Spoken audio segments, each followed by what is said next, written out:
Bonjour à tous, donc bienvenue pour cette petite correction. Donc la première question était calculer la dérivée. Donc calculer la dérivée qui va se noter f' de x. Alors je rappelle la formule, la dérivée de u fois v, c'est égal à u' v plus v' u. Donc ici on va fixer u égale donc à 4x plus 8, ce qui donne comme dérivée, alors pas v', donc un petit coup de gomme, voilà, c'est pas v', mais c'est u', donc u' est égal donc à 4, après je vais fixer à v qui est égal à exponentielle de moins x, donc v' est égal à moins, donc exponentielle de moins x, car la dérivée de, je rappelle, la dérivée de u, exponentielle de u de x', c'est égal à u' de x exponentielle de u de x. Or ici, la dérivée de moins x, c'est moins 1. Donc maintenant, on va donc pouvoir appliquer la formule ici, en espérant rester dans le cadre. Voilà, donc ça va donner, alors u', donc c'était 4, multiplié par, donc exponentielle de moins x, plus v', alors comme c'est v', bon, je vais directement écrire, hop, moins exponentielle de moins x, facteur de 4x plus 8. Je termine mes petits calculs. f' de x est donc égal à 4 exponentielle de moins x, moins 0, pardon, voilà. Et ben non, on va même s'arrêter là, parce que ce qui est le plus intéressant, c'est que la dérivée est calculée, mais je vais déjà la factoriser. Donc si je la factorise, je vais factoriser par exponentielle de moins x, qui va donner exponentielle de moins x, facteur de 4, moins 4x moins 8, fermez la parenthèse. On termine le petit calcul, ça ferait donc exponentielle de moins x, 4 moins 8, ça fait moins 4, moins 4x. Voilà pour la dérivée de f. On peut donc faire aussi la même chose pour la dérivée de la fonction g de mémoire. Donc la fonction g de x qui est égale à, alors faut que je la recopie, donc c'est moins, entre parenthèses, 4x plus 8, exponentielle de moins x, moins 6.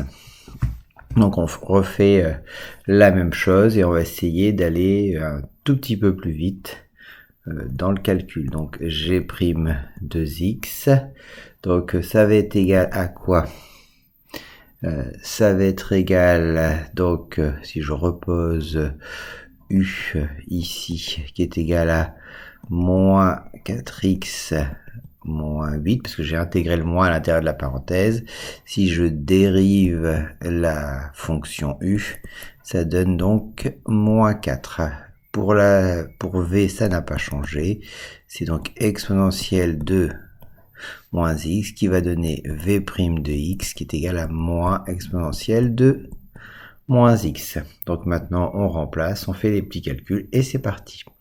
Donc ça va nous donner moins 4 multiplié par exponentielle de moins x. Je continue. Donc après, donc c'est v', il est là, donc moins exponentielle de moins x, facteur de moins 4x moins 8. Je termine avec tout ça. Donc, je vais mettre exponentielle de moins x en facteur. Donc, ça fait exponentielle de moins x, facteur de moins 4. Et alors, le moins qui est là, je vais le rentrer à l'intérieur. Donc, ça va donner plus 4x plus 8 égale exponentielle de moins x. Je reprends. Donc ça fait 8 moins 4, ça fait donc 4. Donc ça fait 4x plus 4. Donc vérification sur GeoGebra, donc on trace sa première fonction, on calcule la dérivée. Donc voilà la dérivée. On va chercher bien sûr à savoir où est-ce qu'elle s'annule. Donc on va aller directement dans les racines. Je clique dessus et on trouve moins 1. Donc on voit qu'avant moins 1, la dérivée est positive parce qu'elle est au-dessus de l'axe des axes. Et après moins 1, la dérivée est négative. Donc voilà. Et on retrouve bien que la fonction est donc croissante jusqu'à moins 1 et à partir de moins 1 elle est décroissante, donc on retrouve tout. Donc l'idée c'est quand même d'aller vérifier ces résultats sur GeoGebra. Donc je vais décocher f et f', je vais recocher g, donc voici la fonction g, voici la fonction g', et on retrouve ces résultats. Donc l'idée c'est de bien vérifier, de retrouver à chaque fois le 0, donc le 0 on retrouve le même en l'occurrence, donc voilà. Donc c'est parti pour l'étude du signe des deux dérivés. Donc voici la correction, mais je reprends. Donc on a f' de x qui est égal à moins exponentielle de moins x multiplié par moins 4x moins 4. On constate que cette partie-là est positive puisque la fonction exponentielle est toujours positive. Donc le signe dépend de ce qu'il y a entre parenthèses. Donc pour résoudre cette petite partie-là, pour étudier son signe, donc on va écrire moins 4x moins 4 supérieur à 0. Le moins 4, on le passe de l'autre côté, donc il devient positif. On divise par un nombre négatif, ce qui change le signe de l'inégalité, donc de sens. Donc on obtient x inférieur à moins 1. Donc on note que la dérivée est positive si x est plus petit que moins 1. On fait la même chose avec g de x, g' de x, pardon. Donc, même chose. Donc, cette exponentielle de x est toujours positive. Donc, le signe dépend forcément du deuxième facteur. Donc, en l'occurrence, ici, de 4x plus 4. Donc, on résout l'inéquation 4x plus 4 supérieur à 0. On passe le 4 de l'autre côté. Donc, il devient moins 4. On divise par 4 pour le supprimer. On divise par un nombre positif. Donc, l'inégalité ne change pas de sens. Ce qui donne x supérieur à moins 4 sur 4. Ce qui donne x supérieur à moins 1. Donc la dérivée est donc positive si x est plus grand que moins 1. Donc voici la partie 3. Alors en fait, suite à un plantage de l'ordinateur, ça leur fait un petit peu comme avant. Donc ici, on vous propose d'étudier la limite de 4x plus 8 exponentielle de moins x. Je rappelle les éléments qui sont sur le côté. Donc voilà. Donc les éléments qui sont là et qui vont nous servir à résoudre le problème posé. Donc, première étape, on développe la fonction. Donc, ça va donner 4x exponentielle de moins x plus 8 exponentielle de moins x moins 6 égale moins 6. Alors, la question, c'est comment est-ce que j'ai fait pour obtenir moins 6 ? Le premier élément qui est ici, ça fait référence à la limite qui est rappelée là, qui est une limite de cours. Donc voilà. Alors on pourrait aussi la retrouver dans le cours du type x sur exponentielle de x quand x tend vers plus l'infini. Et on sait que c'est exponentielle qui l'emporte, donc ça fait bien sûr 0. Donc cette petite partie-là fait 0. Exponentielle de moins x, donc ça donne exponentielle de moins l'infini. Et on sait qu'en moins l'infini, la fonction exponentielle, elle vaut 0. Donc cette partie-là vaut 0. Donc 0 plus 0, ça fait 0. Et 0, donc moins 6. Au final, on obtient moins 6. Ce qui entraîne qu'on a donc une asymptote. Donc asymptote asymptote.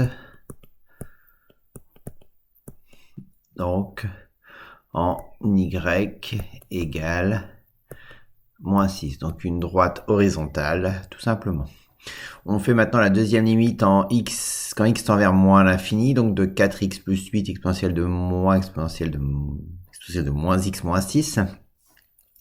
Alors, on va reprendre la première partie, donc le produit qui est là, forcément, 4 fois moins l'infini plus 8, ça fait forcément moins l'infini, donc c'est ce qu'on obtient ici. Voilà, et exponentielle de moins l'infini, donc moins par moins, ça fait plus.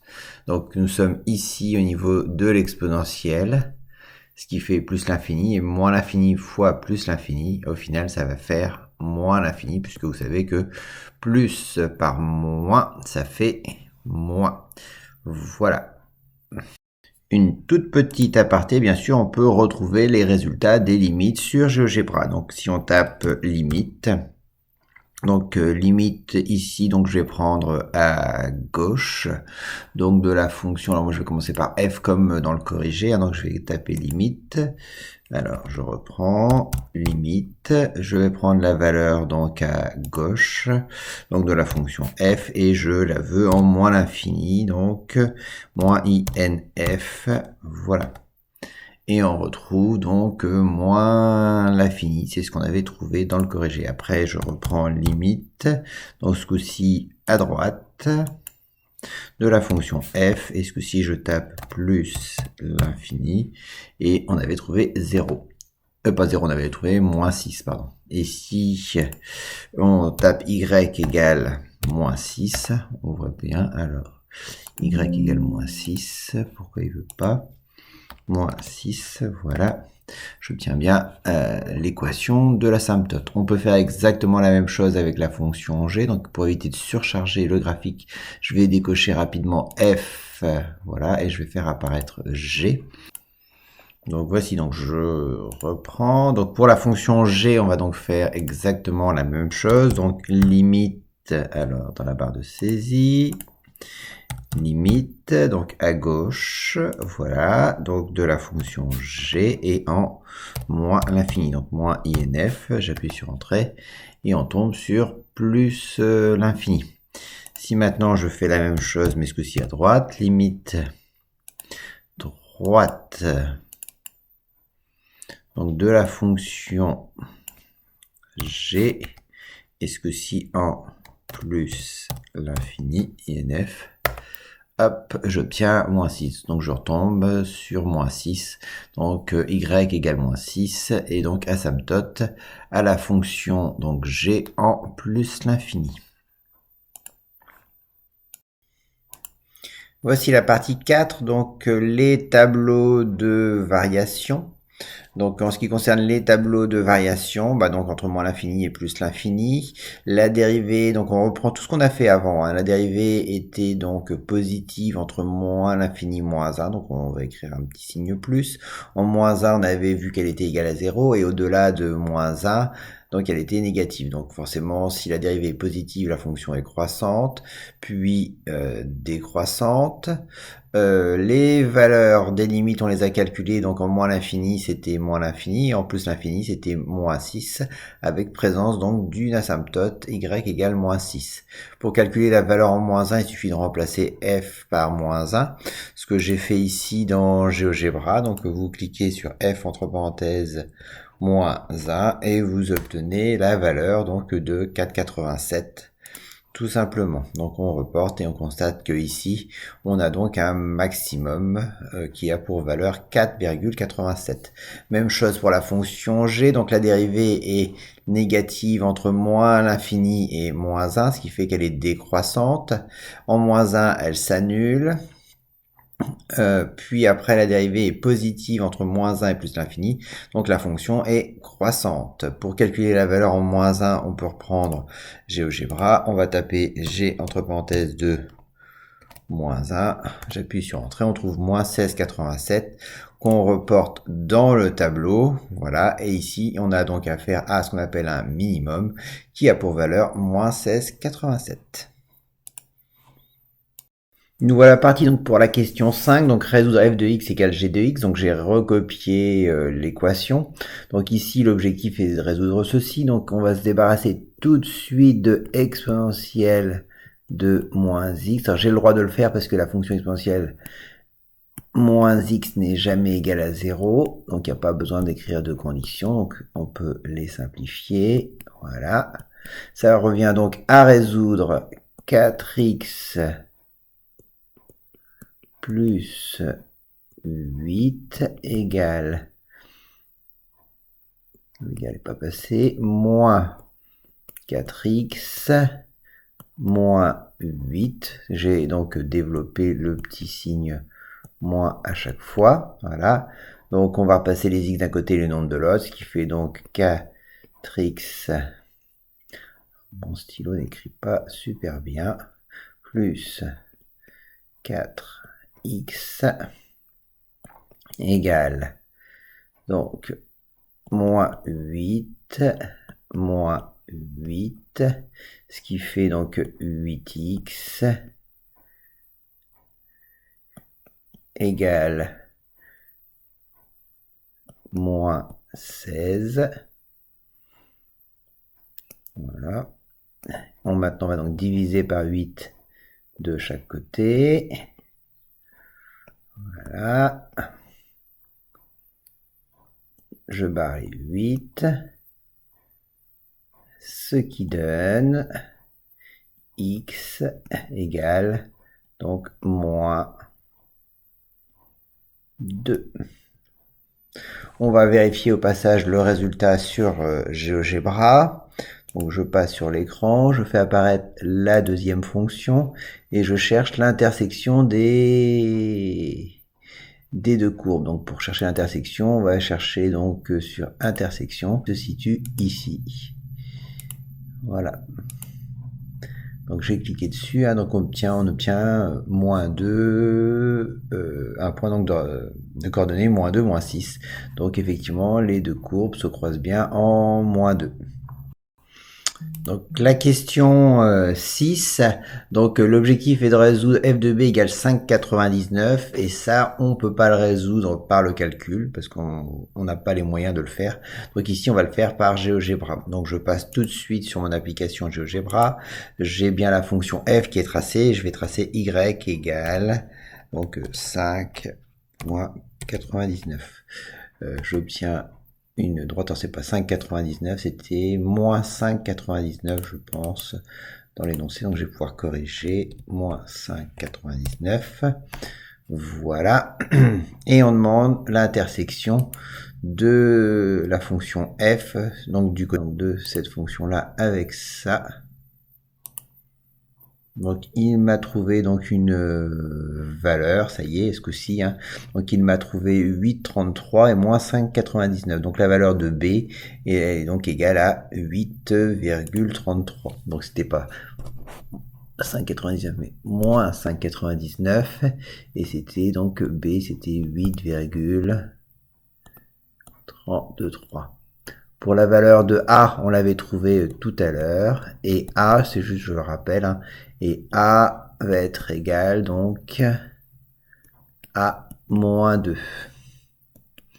Tout ça pour pouvoir après enchaîner avec la partie Python.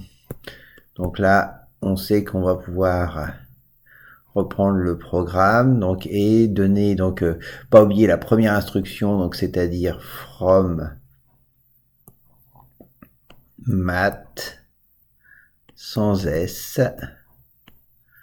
donc import pour importer toutes les fonctions mathématiques, hop, étoile. Puis on modifie bien sûr la fonction à l'intérieur du programme, donc on va prendre la première par exemple, f entre parenthèses x égale, voilà, égale, c'est parfait, donc il m'a remis un signe moins, donc c'est pas sympa. Donc c'est 4x plus 8, donc je vais essayer d'enlever le signe moins quand même pour que ça soit propre. Je reprends mon feutre, égale Alors, je peux vraiment le mettre, ceci, moins. Toc.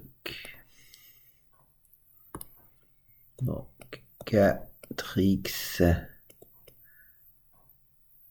plus 8 exponentielle de moins x plus 6.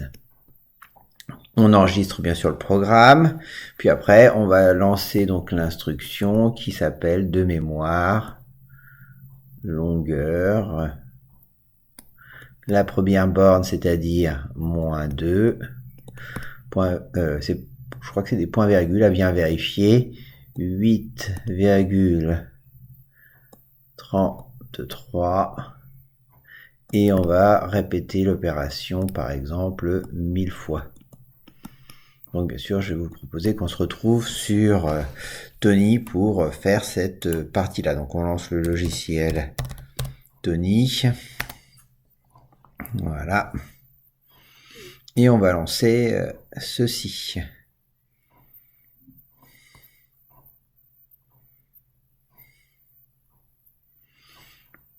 Donc voilà le programme, from mat import, donc je vous ai bien dit, il y a juste à changer bien sûr la fonction. Donc nous on a ici donc 4x plus 8, donc 4x plus 8, et là, à la fin c'est pas plus 2 mais c'est moins 6.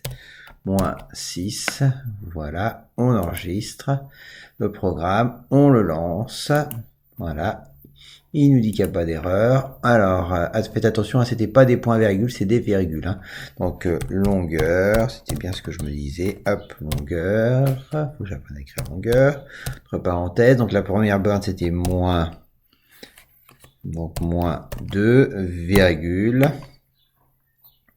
je reprends 8,33, 8.33, virgule, et je vais découper en 1000 fois ou 10 000 fois, on s'en fiche un tout petit peu. Et voici la longueur. Donc on obtient 27,35. Donc si je termine, je reprends. Donc on obtient 27.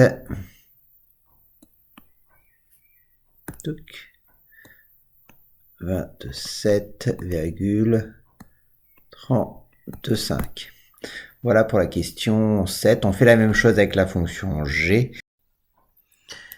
Voilà, donc pour terminer la question 7, je reprends un tout petit peu, hein, je rappelle juste ici, donc je vais prendre la gomme, et qu'il s'agit bien sûr de virgule et surtout pas de point virgule, ça pourrait poser problème. Et donc pour terminer le calcul, pour calculer la longueur totale donc des deux courbes, sachant qu'en plus c'est ces deux courbes symétriques, hein. Alors ici je vais le faire simple, mais vous, c'est à vous de reprendre, de résoudre, de trouver la nouvelle borne B avec, je crois, moins 6,01.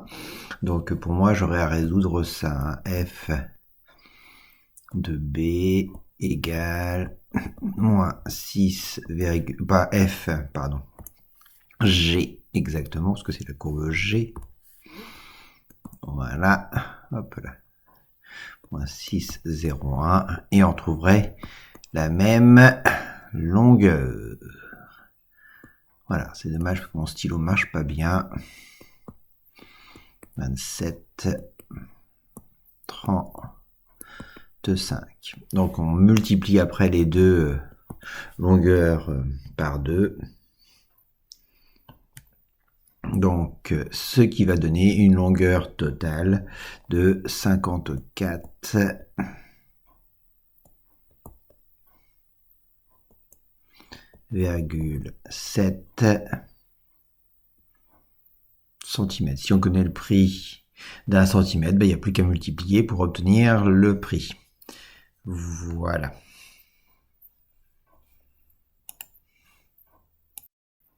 Donc pour terminer la petite question 8, donc ici l'idée c'est de trouver le rectangle qui passe au plus près de la figure. Donc j'ai redessiné le rectangle, redessiné la situation. Donc 10,3, c'est assez facile à calculer. Si on regarde sur GeoGebra, on va entre le point B et le point D. Donc en fait ici on avait 8,33, ici on a moins 2, donc il faut les rajouter. Ce qui fait donc une valeur de 10,3. Et après ici c'est de trouver la hauteur maximale, donc c'est pas très compliqué non plus. Donc si on va sur GeoGebra, j'ai fait tracer le maximum, donc le maximum qu'on a à 4,87, donc de ici à ici on a 4,87, auquel il faut que je rajoute les 6 qui sont là, ce qui fera bien sûr 10,87. Et on va multiplier par 2 puisque la figure est symétrique de l'autre côté. Donc ce qui fait un total de 21,74. Donc si maintenant on veut calculer la surface du rectangle, et ben donc on va donc faire 10,3 multiplié par 21,74. Voilà. Alors, et si on fait le calcul, donc ça va nous donner 223,92. 223,92 cm². Voilà. Les 80, si on reprend maintenant le texte, on sait qu'on a un tissu qui est pour 1 mètre qui vaut 80 €, et on sait que sa lèse est de 1,20 m, donc ce qui veut dire que le prix de 1,20 m² est égal à 80. Donc c'est juste l'histoire du rouleau que vous connaissez bien en principe, parce que vous êtes dans les métiers de la mode. Vous avez 1,20 en largeur et 1 mètre. Donc ce qui fait que ce rectangle, si vous achetez 1 mètre, ça vous coûte 80 €. Ici donc on a nous une surface de 223,92 cm². Alors que je vais reporter là, 223,92 cm². Mais ici, bien sûr, comme on est en mètres carrés, l'idée c'est bien sûr de convertir pour que ça soit possible. Bon, je rappelle qu'on va convertir de 2 rangs et encore 2 rangs pour obtenir, puisqu'on est passé de décimètres carrés à centimètres carrés. Donc je vais enlever la petite virgule qui est là et celle-là. Donc ce qui me donne 0,0202. C'est un trou. Voilà. Après, pour terminer, puisque c'est un tableau de proportionnalité, on va donc faire le produit en croix et on trouve une valeur de 1,49 €. Et pour terminer, on n'oublie pas de rédiger, alors même si mon stylo marche pas bien aujourd'hui, ça fait donc 1,49 € pour le prix de la figure.